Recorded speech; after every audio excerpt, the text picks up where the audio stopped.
During the spring and early summer, Unamak Island, west of the Alaskan mainland, serves as a stopover for Pacific walrus migrating north from the Bering Sea to the pack ice of Russia's Chukchi Sea. The walrus spends its summers at the ice's edge, but scientists say global warming is causing the ice to melt at a faster rate than ever before, and they want to know if the walrus are changing their behaviour as a result. Tracking walrus over vast distances in sometimes hostile conditions, however, has proven extremely difficult, until now.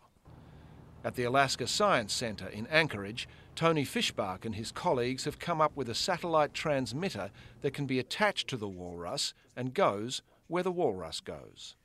Luckily, there's satellites that are passing overhead in this part of the world quite frequently because we're close to the poles. So we use these polar orbiting satellites that pick up these signals from these transmitters.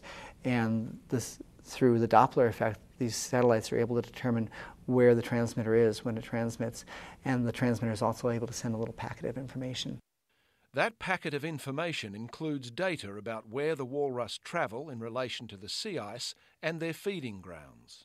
The beauty of this technology is we can learn all these things about walrus, their distribution, and how they spend their time, where they're making a living, when they're not making a living.